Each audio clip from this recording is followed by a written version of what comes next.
앤디 김 의원이 한인 첫 연방상원의원 민주당 후보로 선출됐습니다. 맨해튼 교통혼잡세 시행이 무기한 연기됐습니다. 지하철 승객의 목을 찌른 남성이 공개 수배됐습니다. 아담스 시장이 국립학교 예산을 추가로 복원합니다. 아름다운 제품에서부터 아름다운 사회를 만들기까지 키스는 뉴욕에서 시작하여 현재는 전 세계 12,000명의 직원들과 함께 끊임없이 도전하는 기업입니다. 사람을 생각하고 존중하는 기업. 키스는 한인들이 사회의 주인공이 될 수 있도록 든든한 버팀목이 되겠습니다. 글로벌 뷰티 기업 키스. New York, it's a hell of a town, but it's time to boss up now. You got skills? Prove it. We want street smarts, book smarts, upstarts. Stand up and get started. New job, new career, new you, New York. This city needs you. We got salaries, pensions, benefits, real talk, real perks, 9 to 5, night shift, on call, part-time, full-time. Your time, your choice. It's time to run this town. 시청자 여러분 안녕하십니까? 6월 5일 수요일 TKC 뉴스데스크 첫 소식입니다. 앤디 김 연방하원의원이 4일 실시된 뉴저지 예비선거에서 민주당 후보로 확정되면서 오는 11월 본선거에서 경합을 벌이게 됐습니다. 김 의원은 이날 예비선거에서 2명의 경쟁 후보들을 큰 폭으로 제치고 오는 11월 연방상원의원 선거에 민주당 후보로 선출됐습니다. 이에 따라 김 의원은 공화당 커티스 바쇼 후보와 무소속 로버트 메넨데즈 후보와 오는 11월 본선거에서 맞붙을 예정입니다. 김 의원은 이날 승리 확정 후 소셜미디어와 이메일을 통해 놀라운 승리에 감사드린다는 소감과 함께 변화를 위해 우리의 운동을 이어갈 준비가 돼 있다고 다짐했습니다. 김 의원은 이날 지지자들과 함께 모인 자리에서 정말 힘들고 극적인 선거였지만 뉴저지주의 정치를 영원히 바꾸는 계기가 됐다고 말했습니다. 뉴저지 주민들의 필요를 느끼고 배우며 진정성 있게 대변할 수 있는 좋은 지도자가 세워질 수 있다는 것을 증명하기 위해 최선을 다해 본선거까지 달려가겠다고 덧붙였습니다. 오는 6월 30일 시행을 앞뒀던 맨해튼 교통혼잡세 계획이 잠정 중단됐습니다. 앞서 많은 논란과 반발을 낳은 이번 계획에 대해 이번에는 캐시 호컬 뉴욕주지사가 우려를 표명했습니다. 맨해튼 교통혼잡세의 시행이 무기한 연기됐습니다. 어제 뉴욕타임즈와 폴리티코가 캐시 호컬 뉴욕주지사가 혼잡세 시행 연기를 고려하고 있다는 내용의 기사를 보도한 지 하루 만입니다. 호컬 주지사는 맨해튼 상업지구가 팬데믹의 여파에서 완전히 회복되지 못한 점과 뉴욕 시민들의 생활비가 급등하게 될 것에 대해 우려하며 지금으로선 시기상조라는 뜻을 전했습니다. 반면 정치적인 이유도 있습니다. 익명을 요구한 한 소식통에 의하면 호컬 주지사는 최근 하킴 제프리스 민주당 원내대표와 함께 혼잡세가 올해 민주당의 의회 의석 탈환에 걸림돌이 될 수 있다는 의견을 공유한 것으로 밝혀졌습니다. 호컬 주지사는 혼잡세 대체 소위권으로 맨해튼 기업들의 세금을 부과하는 방안도 검토 중인 것으로 전해졌습니다. 한편 맨해튼 교통혼잡세는 앞서 수많은 반발에 직면 최소 4건의 법정 소송을 진행 중입니다. 지난주 브루클린의 지하철에서 한 승객의 목을 찌르고 도주한 남성이 공개 수배됐습니다. 뉴욕시경이 지난 30일 밤 브루클린의 지하철 열차 안에서 한 승객의 목을 찌르고 도주한 남성의 사진을 공개했습니다. 용의자는 사라토가 애비뉴역 인근 브라운스빌의 3번 열차 안에서 35세 남성의 목을 찌르고 도주했습니다. 경찰에 따르면 오후 9시 40분경 35세 남성과 용의자는 다투기 시작했으며 그 과정에서 용의자가 날카로운 무기를 꺼내 남성의 목을 찔렀습니다. 피해자는 목에 찔린 상처로 출혈이 발생해 인근 병원으로 이송됐으며 현재 안정적인 상태를 유지하고 있습니다. 용의자는 사라토가 애비뉴역에서 도주하는 모습이 마지막으로 포착됐습니다. 뉴욕시 최종 예산안 확정이 몇 주 앞으로 다가온 가운데 뉴욕시가 삭감을 예고했던 교육 예산 1억 2,700만 달러를 복원했습니다. 4일 레리 가담스 뉴욕시장과 뉴욕시 교육국 에드리안 아담스 뉴욕시 의장은 당초 삭감을 예고했던 뉴욕시 공립학교 예산 중 1억 2,700만 달러를 추가로 복원하겠다고 밝혔습니다. 이번 예산 복원으로 학생 등록률이 감소하는 추세의 학교들에 7,500만 달러가 배정됐으며 예산 삭감이 예고됐던 학교들도 중간 학기 당시 예산 배정 수준으로 삭감이 철회되는 혜택을 볼 전망입니다. 또한 시의 무료 여름방학 프로그램에도 2천만 달러의 예산이 투입돼 11만 명의 초등학생과 중학생이 혜택을 볼 것으로 보입니다. 코로나19 임시 부양자금으로 운영되어 온 문해력 프로그램, 취업준비 등 장기 프로그램 등도 지속 가능해질 전망입니다. 또한 교사 채용, 디지털 학습, 컴퓨터 공학 프로그램 유지 등에 3,200만 달러가 사용될 것이라고 발표했습니다. 렌트비와 보육비 등이 급상승하면서 어린 자녀를 둔 젊은 가정의 뉴욕 엑소더스가 벌어지고 있습니다. 비영리단체 재정정책연구소가 발표한 누가 뉴욕주를 떠나는가라는 보고서에 따르면 6세 이하 자녀를 둔 가정이 뉴욕시를 떠나는 비중이 전체 유출 인구의 36%에 달했습니다. 이는 자녀가 없는 가정보다 2배가량 많은 것입니다. 또한 뉴욕주 전체로도 6세 이하 자녀를 둔 가정의 타주 이주가 자녀가 없는 가정의 이주보다 40%가 많았습니다. 특히 뉴욕주에서 타주로 이사하는 가정의 36%가 비싼 주거비를 감당하지 못하기 때문으로 드러났으며 렌트비 상승에 따른 이주는 팬데믹 이전보다 거의 2배가 증가했습니다. 인종별로는 흑인 인구의 뉴욕주 탈출이 백인보다 50% 많았으며 흑인 유출 인구의 85%가 뉴욕시 거주자로 조사됐습니다. 뉴요커의 이주 지역 1위는 플로리다로 유출 인구의 14.7%가 플로리다로 향했습니다. 또한 뉴저지가 13.8%로 2위, 펜실베이니아가 9.5%로 3위, 캘리포니아가 7.3%로 4위에 올랐습니다.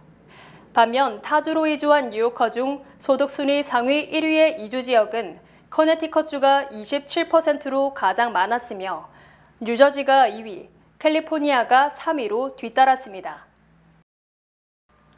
지난 2022년 봄부터 20만여 명의 난민 신청 이민자들이 뉴욕시에 유입된 것으로 나타났습니다. 뉴욕시 정부에 따르면 지난 2022년 봄부터 현재까지 뉴욕시에 도착한 난민 신청 이민자는 20만여 명을 넘어섰습니다. 이 중 6만 5천여 명은 뉴욕시의 지원으로 텐트촌과 쉘터, 호텔 등 시내 각 보호소에 머물며 난민 신청 절차를 진행하고 있습니다. 뉴욕시 정부는 성명을 통해 지난 2년 동안 웬만한 대도시 인구보다 더 많은 난민 인구가 뉴욕시에 유입됐다며 뉴욕시가 전국적으로 맞은 인도주의적 위기를 슬기롭게 대처하는 것을 보여줄 수 있었다고 말했습니다.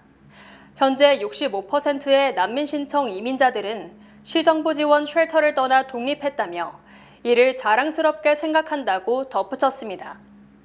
이번 성명은 바이든 행정부가 남부 국경을 넘어 불법적으로 미국에 입국한 사람들의 망명을 금지하는 행정명령을 시행한 날에 발표됐습니다.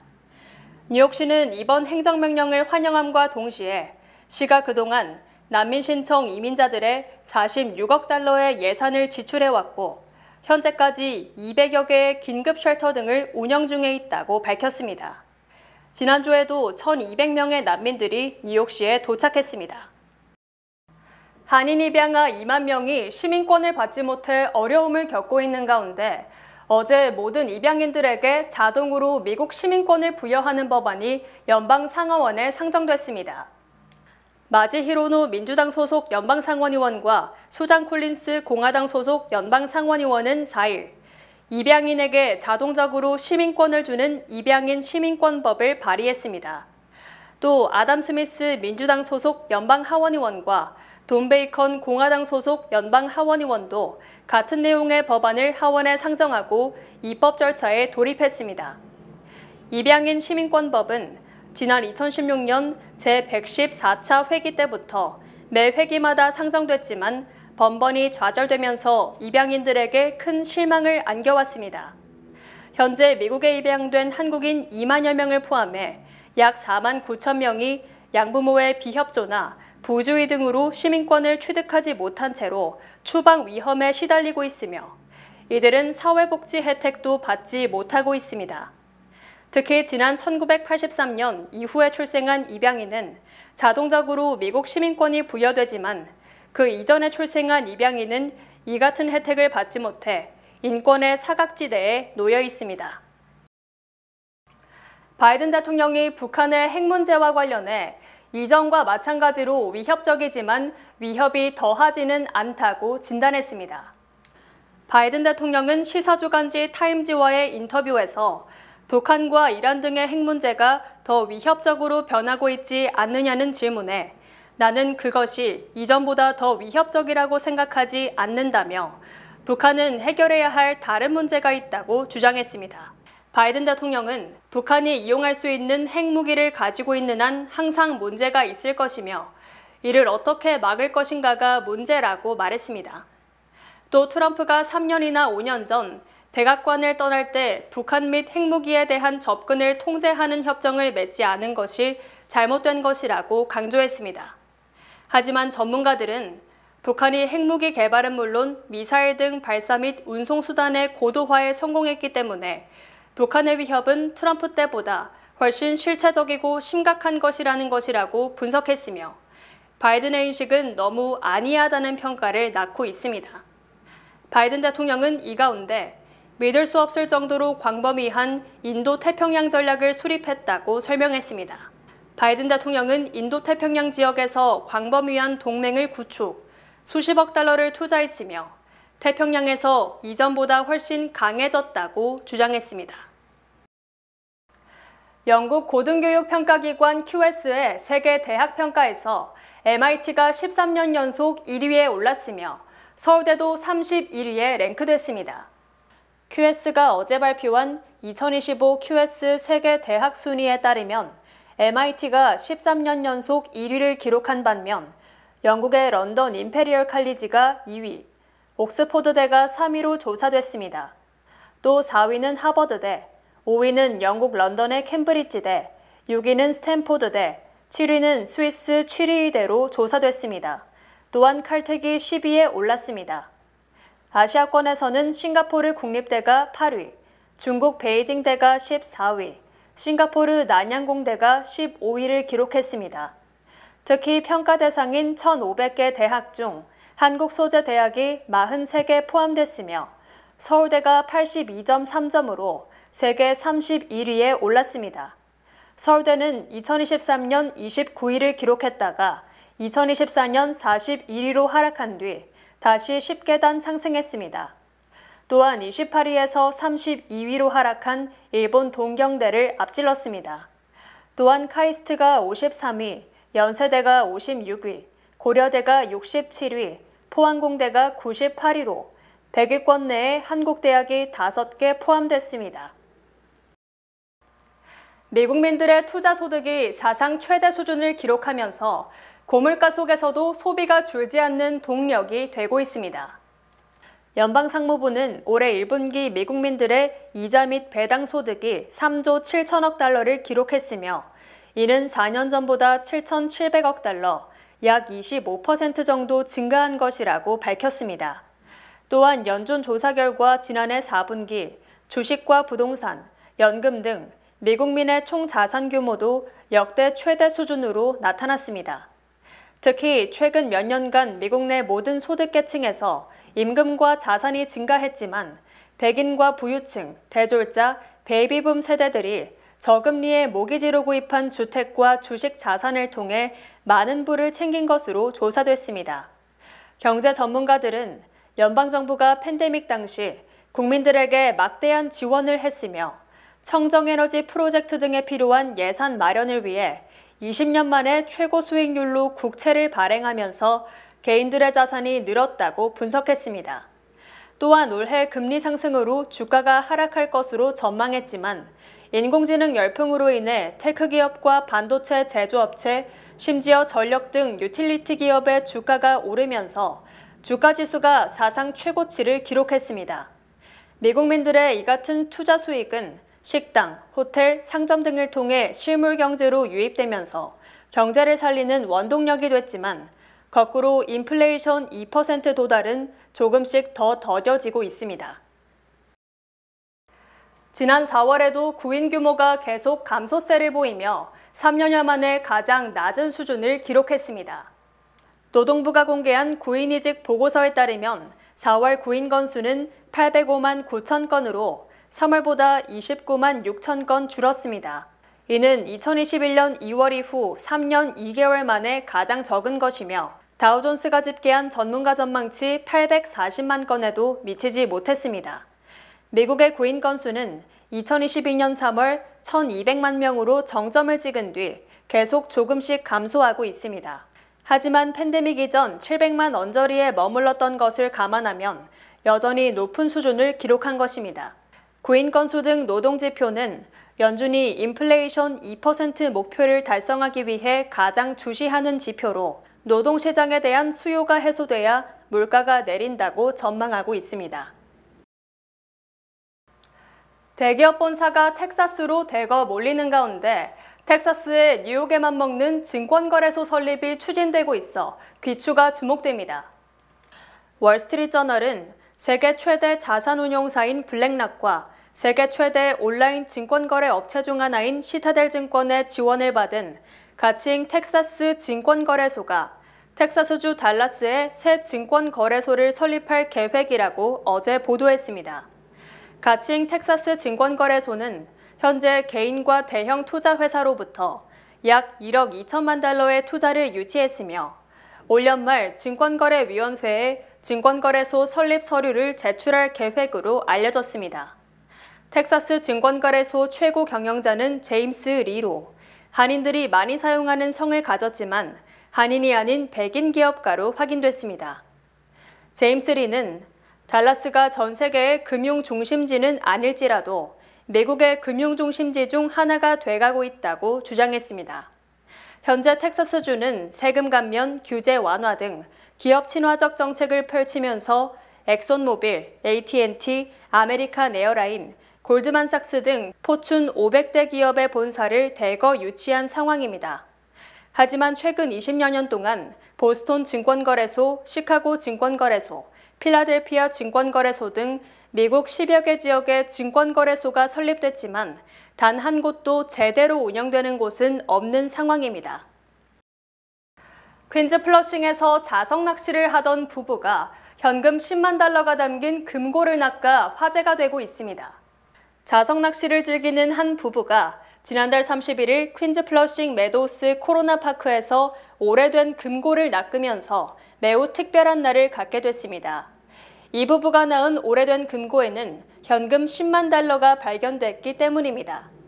코로나19 팬데믹 이후부터 자석 낚시를 취미 삼아 유튜브 콘텐츠를 제작해온 이 부부는 금고 속에 현금을 발견하자마자 뉴욕시경에 신고했습니다. 경찰은 금고 주인을 찾을 수 있을 만한 정보가 없는 관계로 좋은 사람이 임자라고 말했습니다. 본 프로그램은 뱅크 오브 호프 프로모 플러스 CD와 함께합니다. 똑똑하게 모을수록 착착 쌓이는 저축. 희망과 함께라면 가능합니다. 지금 이자율을 고정하세요. 자세한 내용은 가까운 지점에 문의하세요. 주요 단신 전해드립니다. 바이든 대통령과 트럼프 전 대통령이 어제 실시된 뉴저지주 민주당 및 공화당 대통령 후보 예비 경선에서 각각 승리했습니다. 바이든 대통령이 오늘 노르망디 상륙작전 80주년 기념일을 맞아 닷새 일정으로 프랑스를 국빈 방문했으며 내일 마크롱 프랑스 대통령과 미군 전사자 묘지를 참배합니다. 프랑스를 방문 중인 바이든 대통령이 노르망디에서 젤렌스키 우크라이나 대통령과 만나며 이탈리아에서 열리는 주요 7개국 정상회의 때 또 한 번 젤렌스키를 만날 것이라고 백악관이 밝혔습니다. 연방의회가 틱톡에 강제 매각 명령을 내린 가운데 트럼프 전 대통령이 틱톡 계정을 개설한 지 단 하루 만에 520만 명의 팔로워를 확보, 바이든의 35만 6천 명을 15배 이상 앞서고 있습니다. 지난 3일 새벽 1시 반쯤 뉴저지주 맘머스 카운티의 25세 남성이 잠자고 있던 61세 어머니를 흉기로 찔러 살해하는 사건이 발생했습니다. 지난주 퀸즈 노던블러바드 162번가에서 한 여성을 칼로 위협하며 성폭행한 남성이 경찰에 수배됐습니다. 바람의 아들로 잘 알려진 샌프란시스코 자이언츠 이정후 선수가 어제 어깨 봉합 수술을 성공적으로 마쳤으며 앞으로 6개월간 재활에 돌입합니다. 지난해 지구의 평균 온도가 10년 전보다 섭씨 0.26도 상승해 사상 최고의 상승폭을 기록했으며 전기차 증가에도 불구하고 화석연료 사용량이 늘면서 지구온난화가 가속화된 것으로 드러났습니다. 날씨 전해드립니다. 목요일인 내일은 구름이 많이 끼고 때때로 소나기가 내리겠습니다. 낮 최고 기온은 84도, 최저 기온은 68도입니다. 해 뜨는 시간은 5시 25분, 해 지는 시간은 8시 25분입니다. 이상으로 주간 날씨와 세계 날씨 전해드립니다.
이상으로 6월 5일 수요일 TKC 뉴스데스크 여기서 마치겠습니다.